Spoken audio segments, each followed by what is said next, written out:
12 News at 10 with Mark Curtis and Caribe Divine starts now.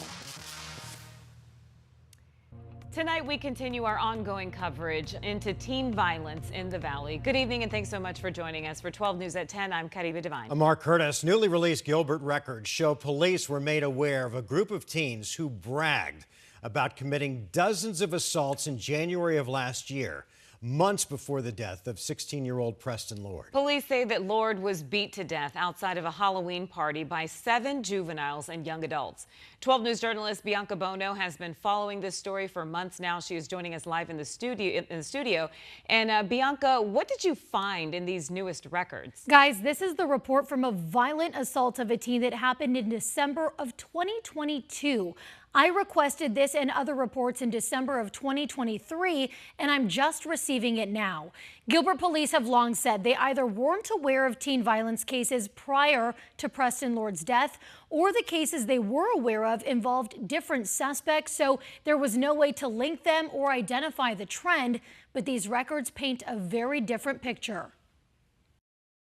Newly released records show in January of 2023, Gilbert police became aware of social media group chats in which teens allegedly responsible for dozens of assaults in the East Valley bragged about their crimes. Those Snapchat messages happening 10 months before 16-year-old Preston Lord was beat to death outside of an East Valley party. Gilbert Police Chief Michael Solberg has repeatedly stated his department did not have information about most teen violence cases in his community until after Lord's death. We were aware of the teen violence going on, but in saying that, as I mentioned, it was sporadic. It wasn't the same group of individuals in each incident. As much information is out there now that wasn't available prior to November and December. The messages stem from a report detailing a vicious assault that happened on December 30th, 2022, outside of the In-N-Out. 16-year-old Connor Jarnigan was approached by a group of teens. One demanded money from him, and when he refused, a suspect struck him in the back of the head while wearing brass knuckles. Jarnigan needed staples in his head. One suspect, Tyler Freeman, was charged in the case, but the police report detailing the assault shows in the days following the attack,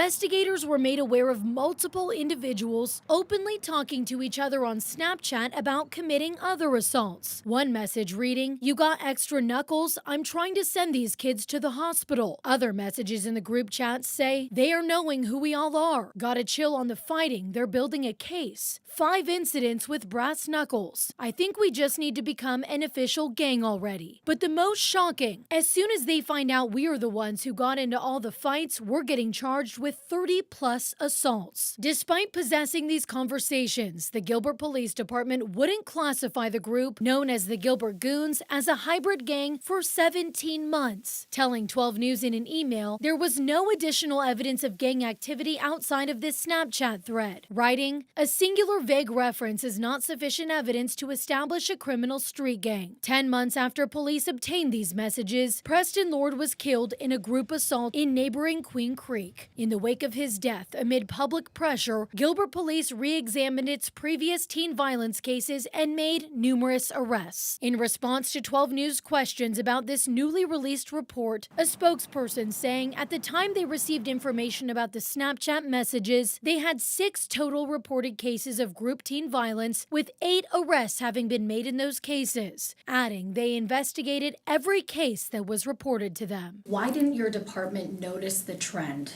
of teen-on-teen violence earlier? We saw some teen violence cases prior to Preston Lord's death. They were sporadic as far as location and time. After Preston Lord was killed, that's when we had a huge influx of information, but that was after Preston was killed.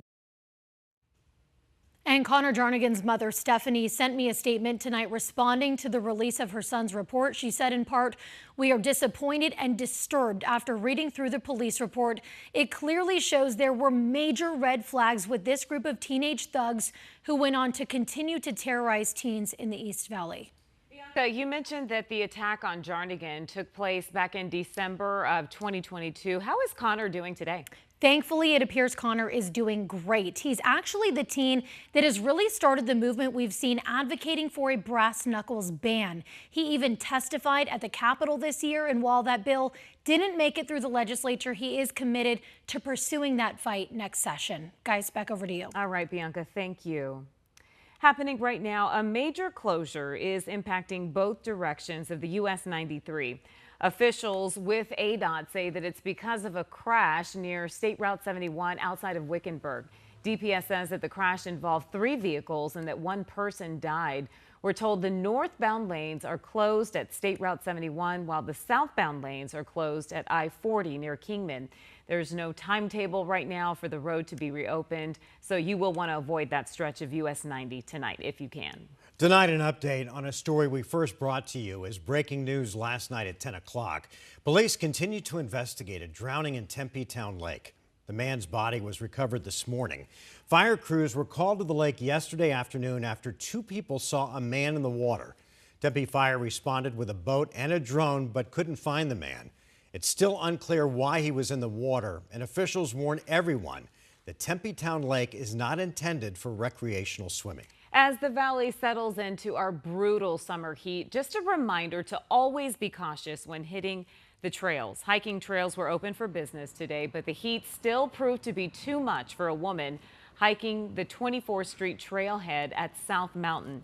Technical rescue teams from Phoenix, Tempe, Chandler were all called out to help the 32-year-old.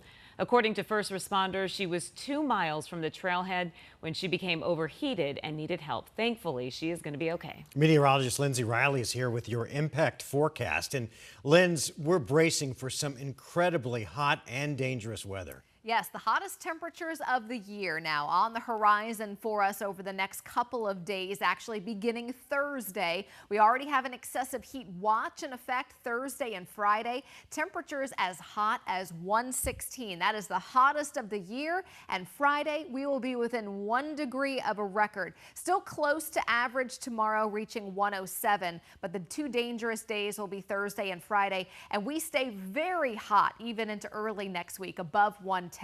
Here's our 12 News exclusive monsoon meter, and we do not have all zeros on the meter for tomorrow. Out toward the White Mountains and southeastern Arizona, we do have a slight chance for a couple pop-up afternoon storms. Now, because the relative humidity is so low, some of that rain may not hit the ground. However, we do have a threat for some gusty winds as well as some dry lightning, which will increase the fire risk for parts of eastern Arizona. And then overall, the coverage is going to go up over the next several days. I'll have more on those rain chances, show you exactly what communities will be seeing rain in my full forecast. Caribe? All right, Lindsay, thank you. Governor Katie Hobbs signed the state's new $16 billion budget into law today while vetoing several bills as well. Among them was the so-called magic mushrooms legislation that would have licensed clinics to treat mental health issues with the psychedelic drugs. Hobbs' veto letter said that the treatment was unproven, but noted the state budget extends $5 million in funding for research. The final 3 defendants in the Arizona fake electors case pled not guilty during their arraignment today. Jenna Ellis, an attorney for Donald Trump during his 2020 presidential campaign, and Trump advisors Boris Epstein and Jim Lehman entered pleas of not guilty. This comes after the other 15 defendants did the same thing, including former Trump attorney Rudy Giuliani and former White House Chief of Staff Mark Meadows. All of them face forgery, fraud, and conspiracy charges related to alleged efforts to overturn the 2020 presidential election results in Arizona. It is time for the nation to commemorate the end of slavery in the U.S. Tomorrow is Juneteenth. It commemorates June 19th, 1865, the day the last enslaved people in Texas were freed, more than 2 years after the Emancipation Proclamation was supposed to take effect. Juneteenth then officially became a federal holiday in 2021. If you're looking for ways to celebrate, the city of Avondale is hosting an event with live music, dance performances, educational activities, and much more. It runs from 5 p.m. until 8 p.m. tomorrow night. Goodyear is also hosting a similar event, which runs from 6 p.m. to 9 p.m. Meanwhile, tonight there was a celebration for African-American-owned businesses in the Valley. The Arizona Black Chamber invited dozens of entrepreneurs from the community to its Juneteenth Vision Forward celebration. 12 News journalist Chase Golightly joins us now with how far these businesses have come but also the struggles that many continue to endure. Chase? Mark, as much as tonight was about honoring and celebrating Juneteenth, there was also a focus on the future, trying to find ways to pave the way for Black-owned businesses here in the Valley. It's a night to commemorate freedom, equality, and opportunity. We're celebrating this momentous occasion. Black entrepreneurs in the Valley all gathered to celebrate Juneteenth, a day that honors the end of slavery in the United States.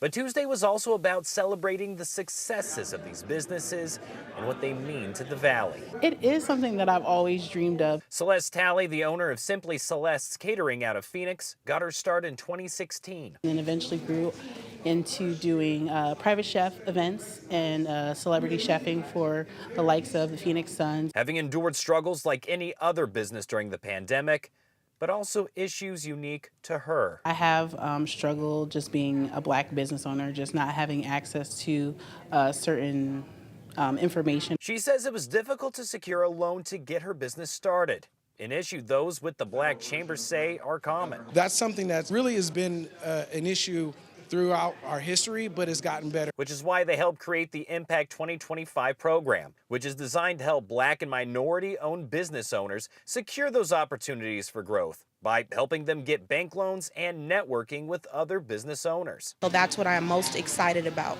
A program the Chamber's president and CEO, Dr. Velma Traham, says is needed for these entrepreneurs' success. And when entrepreneurs are given access to information, access to capital, access to resources, we can see a lot of economic mobility here in Arizona. It helps Celeste and others who want nothing more than equal opportunity to flourish. Our economy will thrive when everyone is thriving. And the Chamber announced a new internship program for Black youth with the goal of trying to inspire some future entrepreneurs here in the Valley. We're live in Phoenix. Chase Golightly, 12 News. All right, Chase.